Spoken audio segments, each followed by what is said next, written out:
Bila kita redha di atas sesuatu yang mengecewakan hati kita, maka percayalah Allah akan gantikan kecewaan itu dengan sesuatu yang tak dijangka.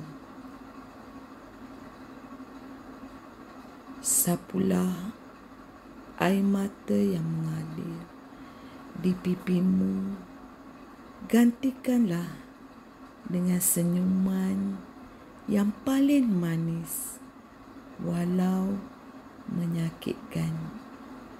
Ingatlah, ketika ujian melanda, jangan melata. Ketika nikmat mencurah, jangan terleka. Ketika kejayaan dirasa, jangan dilupa atas pemberiannya. Ketika kegagalan datang tanpa diundang, dan percayalah, ia bukan selamanya. Saudara se-Islamku, apapun yang datang menerpamu, sambutlah segalanya dengan istighfar.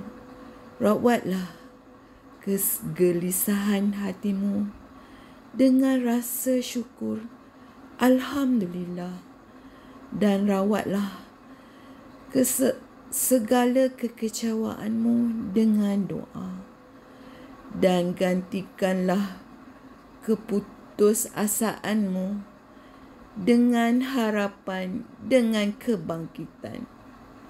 Selalulah didik hati kita bersangka baik akan setiap apa yang berlaku. Pasti ada hikmahnya di sebaliknya. Andai usaha diiringi doa, pasti ganjarannya tiba. Andai episod semalam menjadi duka, biar hari ini menjadi kekuatan untuk hari esok. Ingat, Allah uji kita dengan pelbagai ujian agar kita jadi lebih kuat. Tetaplah bersangka baik dengan Allah. Sekecewa apapun kita saat ini, kerana Allah pasti akan mempunyai penawar terbaik dari kecewa yang kita rasakan. Yang kecewa yang menderu di hati. Tetapi bersyukurlah banyak-banyak. Alhamdulillah, Alhamdulillah. Agar kita tetap merasa kebaikan apa yang sebenarnya telah Allah hidangkan dengan rasa kecewa tersebut. Tenanglah hati ini, walau kini kita merasa sangat tidak menyukai takdir yang telah Allah tuliskan untuk kita.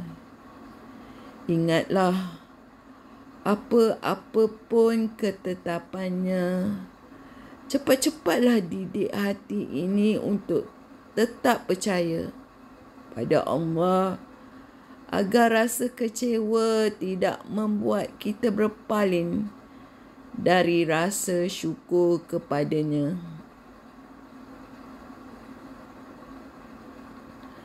Allah Maha Sempurna dalam mengukir ketentuan setiap hamba-hambanya.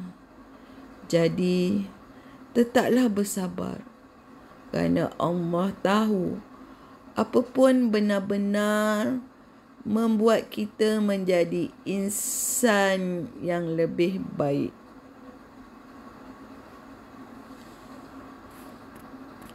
Ya Allah, tiada apa yang lebih aku harapkan. Hanyalah kekuatan dan ketabahan untuk aku terus mentaatimu, untuk aku melawan kesedihanku, untuk aku tetap percaya takdirmu adalah yang terbaik untukku.